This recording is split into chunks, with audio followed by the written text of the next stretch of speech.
अस्सलामुअलैकुम, welcome to my हिकमत library. मैं हूं हकीम सिद्दीक। आज की वीडियो के अंदर आपको बताऊंगा बुखार का देसी इलाज। व्यूअर्स, अक्सर जो है वो जब मौसम में तगय्युर आता है, तब्दीली होती है, तो बहुत सारे लोगों को बुखार का जो मर्ज होता है इसका सामना रहता है। तो वो काफ़ी अद्वियात वगैरह का भी इस्तेमाल करते हैं, लेकिन कुछ खास फ़ायदा नहीं होता। बाज़ लोग तो बहुत ज़्यादा जो है वो अगर कुछ दिन ज़्यादा बुखार रह जाए तो वीकनेस वगैरह भी महसूस करने लग जाते हैं। और बहुत सारी जो एलोपैथिक मेडिसिन होती हैं उनका इस्तेमाल किया जाता है, लेकिन कोई अच्छा खासा फ़ायदा नहीं होता।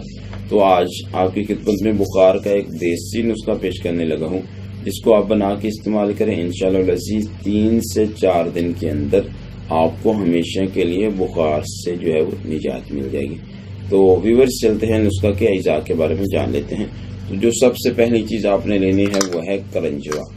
करंजवा जो है वो बीज होते हैं, इसके ऊपर एक छिलका होता है और इसके अंदर एक मगज होता है। तो आपने मगज करंजवा जो लेना है, छिलका उतार देना है, इसके अंदर जो व्हाइट कलर का मगज निकलेगा वो इस्तेमाल करना है। तो आपने मगज करंजवा जो लेना है वो है 10 ग्राम। उसके बाद व्यूअर जो दूसरी चीज़ मेरे पास मौजूद है वो है तो ये गेरू। तो गेरू आपको हर्बल पंसार स्टोर से मिल जाएगा। ये सुर्ख रंग का एक पत्थर सा होता है, नरम होता है। तो व्यूअर्स, ये आपने वजन में ले लेना है 10 ग्राम। मगज करंजवा भी 10 ग्राम ले लें, और उसके बाद तो ये गेरू जो है ये भी 10 ग्राम ले लें। उसके बाद व्यूअर जो तीसरी चीज़ है वो है जौखार। जौखार आपको हर्बल पंसार स्टोर से मिल जाएगी, इतनी महंगी भी नहीं है, बिल्कुल सस्ती है।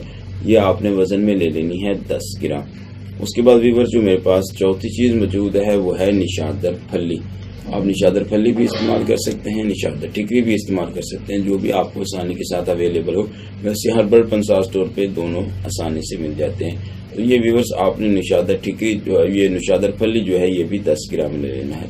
तो चारों चीज़ें जो है वो आप 10-10 ग्राम लेके इनको जो है वो कूट लें, इनका पाउडर बना लें, इनका सफूफ कर लें, और किसी भी जो है वो शीशा प्लास्टिक की जो डब्बी होती है या इसके अलावा जो भी आपको मुयस्सर हो उसके अंदर डाल के आप इसको महफूज कर लें। अब आते हैं कि आपने इसको इस्तेमाल किस तरीके से करना है। तो व्यूअर्स, आपने दिन में 3 मरतबा खाना खाने के बाद जो है वो 3 ग्राम सफूफ का लें और ऊपर से 1 गिलास ताज़ा पानी का लें। इस तरीके से आप इसको जो है वो दिन में 3 मरतबा इस्तेमाल करें। सुबह भी इस्तेमाल करें, दोपहर को भी इस्तेमाल करें, शाम को भी इस्तेमाल करें। तो व्यूअर्स, इस तरीके से आप इस्तेमाल करेंगे तो इंशाअल्लाह अज़ीज़ 3 दिन में आपको जो है वो पुराने से पुराने बुखार, मौसम में जो तब्दीली या तगय्युरात होता है उसकी वजह से जो बुखारात वगैरह होते हैं उनसे जो है वो छुटकारा मिल जाएगा। आप इसको खुद भी इस्तेमाल कर सकते हैं, बच्चों को भी जो है वो इस्तेमाल करवा सकते हैं। तो बच्चों की जो मिकदार है व्यूअर्स, वो उनकी उम्र के हिसाब से, आप उम्र के हिसाब से इसमें के जो इस्तेमाल का तरीका है वो तो वही होगा, लेकिन जो उम्र के हिसाब से मिकदार है उसमें कमी पेशी कर सकते हैं। तो व्यूअर्स, इस नुस्खे को बनाइए, इस्तेमाल कीजिए, इंशाल्लाह आपको बहुत ज़्यादा फ़ायदा होगा। और हकीम सिद्दीक को दीजिए इजाज़त। मिलते हैं इससे आगे एक नई वीडियो के साथ। अल्लाह हाफिज़।